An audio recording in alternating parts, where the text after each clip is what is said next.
नाम है तेरा तारणहारा, कब तेरा दर्शन होगा।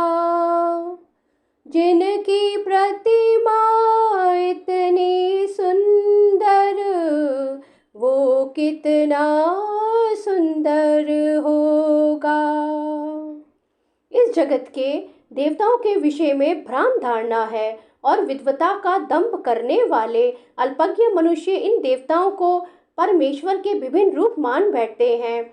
वस्तुतः ये देवता ईश्वर के विभिन्न रूप नहीं होते, किंतु वे ईश्वर के विभिन्न अंश होते हैं। ईश्वर तो एक है, किंतु अंश अनेक हैं। वेदों का कथन है, नित्यो नित्यानाम। ईश्वर एक है, ईश्वरः परमः कृष्णः। कृष्ण ही एकमात्र परमेश्वर है और सभी देवताओं को इस भौतिक जगत का प्रबंध करने के लिए शक्तियां प्राप्त हैं। ये देवता जीवात्माएं हैं जिन्हें विभिन्न मात्रा में भौतिक शक्ति प्राप्त है। वे कभी परमेश्वर, नारायण, विष्णु या कृष्ण के तुल्य नहीं हो सकते। जो व्यक्ति ईश्वर तथा देवताओं को एक स्तर पर सोचता है वह नास्तिक या पाषंडी कहलाता है। यहाँ तक कि ब्रह्मा तथा शिवजी जैसे बड़े बड़े देवता भी परमेश्वर की समता नहीं कर सकते। वास्तव में ब्रह्मा तथा शिव जैसे देवताओं द्वारा भगवान की पूजा की जाती है। तो भी आश्चर्य की बात यह है कि अनेक मूर्ख लोग मनुष्य के नेताओं की पूजा उन्हें अवतार मानकर करते हैं। यह देवता पद इस संसार के शक्तिशाली मनुष्य या देवता के लिए आया है, लेकिन नारायण, विष्णु या कृष्ण जैसे भगवान इस संसार के नहीं हैं। वे भौतिक सृष्टि से परे रहने वाले हैं। निर्विशेषवादियों के अग्रणी श्रीपाद शंकराचार्य तक मानते हैं कि नारायण या कृष्ण इस भौतिक सृष्टि से परे हैं। फिर भी मूर्ख लोग देवताओं की पूजा करते हैं क्योंकि वे तत्काल फल चाहते हैं। इन्हें फल मिलता भी है, किंतु वे यह नहीं जानते कि ऐसे फल क्षणिक होते हैं और अल्पज्ञ मनुष्य के लिए है। बुद्धिमान व्यक्ति कृष्ण भावनामृत में स्थित रहता है। उसे किसी तत्काल क्षणिक लाभ के लिए किसी तुच्छ देवता की पूजा करने की आवश्यकता नहीं रहती। इस संसार के देवता तथा उनके पूजक इस संसार के संहार के साथ विनष्ट हो जाएंगे। देवताओं के वरदान भी भौतिक तथा क्षणिक होते हैं। यह भौतिक संसार तथा इसके निवासी, जिनमें देवता तथा उनके पूजक भी सम्मिलित हैं, विराट सागर में बुलबुलों के समान है। किंतु इस संसार में मानव समाज क्षणिक वस्तुओं यथा संपत्ति, परिवार तथा भोग की सामग्री के पीछे पागल रहता है। ऐसी क्षणिक वस्तुओं को प्राप्त करने के लिए लोग देवताओं की या मानव समाज के शक्तिशाली व्यक्तियों की पूजा करते हैं। यदि कोई व्यक्ति किसी राजनीतिक नेता की पूजा करके सरकार के मंत्री पद प्राप्त कर लेता है तो वह सोचता है कि उसने महान वरदान प्राप्त कर लिया है। इसलिए सभी व्यक्ति तथा कथित नेताओं को साष्टांग प्रणाम करते हैं जिससे वे क्षणिक वरदान प्राप्त कर सके, और सचमुच उन्हें ऐसी वस्तुएं मिल भी जाती हैं।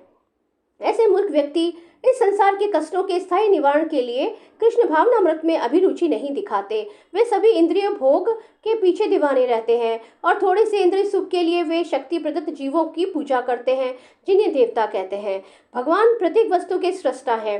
प्रत्येक वस्तु उनसे उत्पन्न है। उनके ही द्वारा पालित और प्रलय के बाद प्रत्येक वस्तु उन्हीं में समा जाती है। अतः वे ही वर्णाश्रम व्यवस्था के सृष्टा हैं, जिसमें सब प्रथम बुद्धिमान मनुष्य का वर्ग आता है जो सतोगुणी होने के कारण ब्राह्मण कहलाते हैं। द्वितीय वर्ग प्रशासक वर्ग का है, जिन्हें रजोगुणी होने के कारण क्षत्रिय कहा जाता है।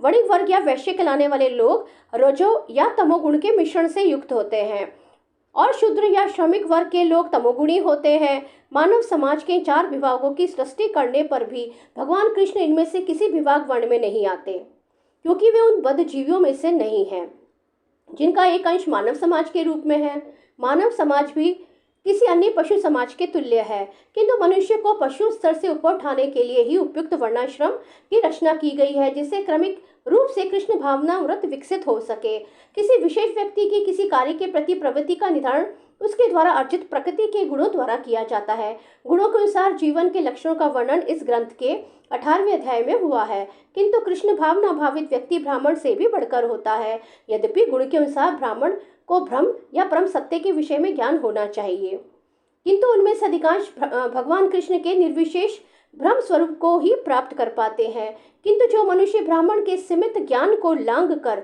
भगवान श्री कृष्ण के ज्ञान तक पहुंचाता है वही कृष्ण भावना भावित होता है, अर्थात वही वैष्णव होता है।